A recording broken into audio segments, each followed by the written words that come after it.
প্রধান উপদেষ্টা অধ্যাপক মোহাম্মদ ইউনূসের হতাশা প্রকাশ ও পদত্যাগ করার ভাবনা প্রসঙ্গে নানা আলোচনার জন্ম হয়েছে। দেশের স্বার্থে দ্রুত এই সংকট উত্তরণ ঘটাতে সবাইকে এগিয়ে আসতে হবে, তা না হলে পরিস্থিতি বিপজ্জনক বাঁকে মোড় নিতে পারে। যুগান্তরের কাছে এমন আশঙ্কা প্রকাশ করেছেন বিশিষ্টজনেরা। বিশ্লেষকদের মতে, জুলাই গণ অভ্যুত্থানের পক্ষে দলগুলোর সমর্থনে অন্তর্বর্তী সরকার গঠিত হয়েছে। এই সরকারের তরফ থেকেই বলা হচ্ছে তাদের কাজে বাধা দেওয়া হচ্ছে। অপরদিকে বিএনপি ও জাতীয় নাগরিক পার্টির সরকারের কয়েকজন উপদেষ্টার বিরুদ্ধে পক্ষপাতের অভিযোগ এনে তাদের পদত্যাগও দাবি করেছেন। এমন পরিস্থিতিতে বৃহস্পতিবার অন্তর্বর্তী সরকারের উপদেষ্টা ডক্টর মোহাম্মদ ইউনূসের পদত্যাগ আলোচনা প্রকাশ্যে আসে। এই আলোচনার পর দেশের পরিস্থিতি দ্রুত নাটকীয় মোড় নেয়। ডক্টর ইউনূস পদত্যাগ করলে দেশে কী ধরনের পরিস্থিতি তৈরি হতে পারে, সেই আলোচনায় এখন চারিদিকে ঘুরপাক খাচ্ছে।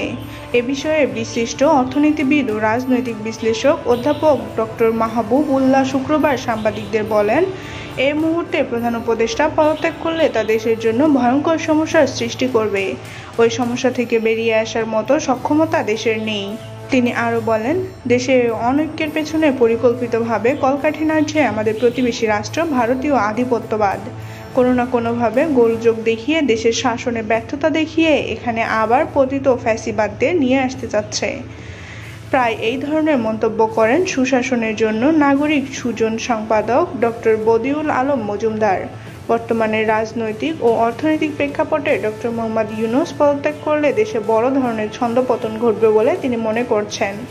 বদিউল আলম মজুমদার বলেন, দেশ একটি অকার্যকর রাষ্ট্রে পরিণত হবে। এর ফল হবে এতটাই ভয়াবহ যে আমরা এবং আমাদের পরের প্রজন্মকে মাশুল গুনতে হবে। পরিস্থিতি মোকাবেলায় জুলাই গণ অভ্যুত্থানে যুক্ত সব শক্তির ঐক্য প্রয়োজন মন্তব্য করে তিনি বলেন, দুর্ভাগ্য, তারা এখন একে অপরের দ্বন্দ্বের সঙ্গে জড়িয়ে পড়েছে।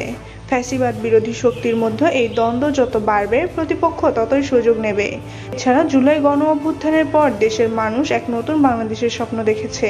ওই স্বপ্ন ধূলিসাৎ হয়ে যাবে। দেশের ভবিষ্যৎ চিন্তা করে সবাইকে প্রজ্ঞা ও সাহসিকতার সঙ্গে সঠিক সিদ্ধান্ত নিতে হবে।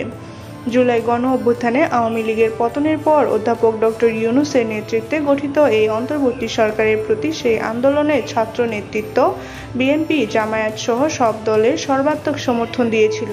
এত বড় সমর্থন পাওয়ার পরও সেই সরকারের ব্যর্থতার অভিযোগ কেন আসছে, এমন প্রশ্ন তুলেছেন রাজনীতি ও বিশ্লেষকরা।